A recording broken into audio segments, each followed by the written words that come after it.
Italy, Charlene Guignard and Marco Fabbri, emerging from the shadow of Anna Cappellini and Luca Lanotte. Yes, well, they were actually the 7-time Italian silver medalists. That's a lot of bridesmaids' dresses.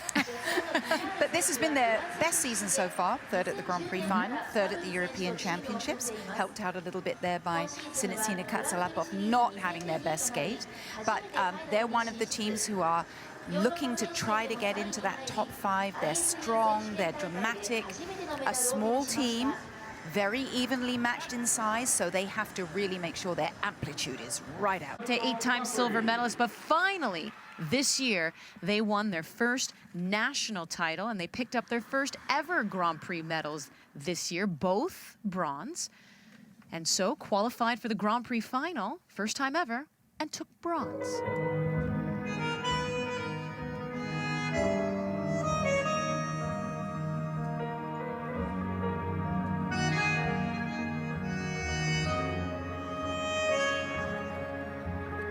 You see the 2019 European bronze medalists as well, the first time they medaled at that event in 8 appearances.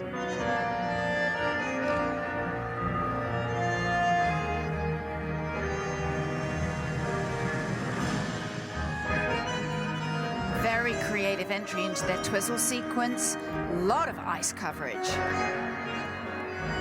Super unison, maybe a titch far apart, but I'm being very peaky. Not losing any speed on the exit of the third twizzle, just skating out. We need one of those trajectory things like we have in the free skate now. How fast are you traveling when you exit your twizzles?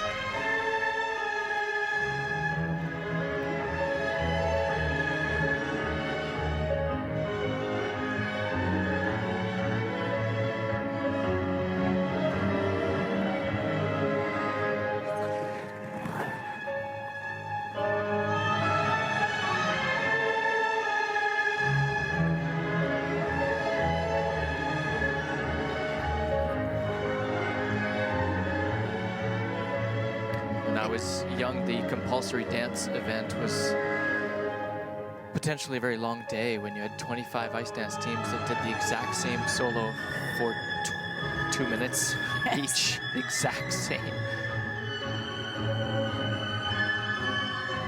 And now, of course, we just have one pattern, one round of that dance. Or half a pattern, or 10 steps, whatever the technical panel decides every year that it's going to be. We're constantly changing rules. Beautiful stationary lift coming out of nowhere, so getting an unexpected entry and then a very cool exit, ticking all the boxes. You can see there, stationary lift level 4 and a plus GOE, grade of execution, how well they did it. I think stationary lift should be changed to he's spinning while she's in the air.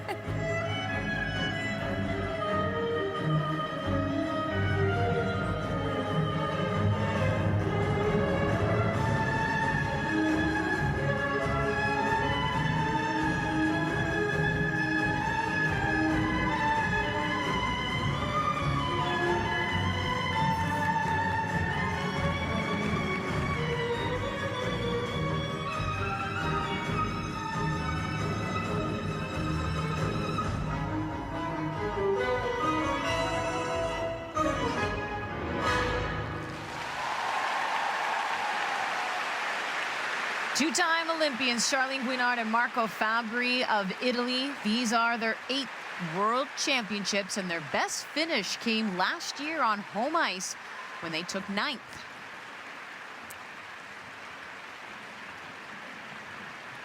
And what a great job they did of portraying the tango character all the way to the end. And I think this is where it becomes so difficult with ice dancing. We've now watched 5, 6 performances, all beautifully skated, no errors, everything well done. How do you choose as a judge? We're very quick to criticize judges for the choices that they make, but honestly, if you had to do it, what would you do? We can all have our favorites, but technically there was a great entrance into the twizzles, so that should make their GOE, grade of execution, higher than perhaps another team who takes a more simple entry. But then they were a little far apart from each other. So what did you notice as a judge? Did Well, you... and that's it. It becomes very, very subjective.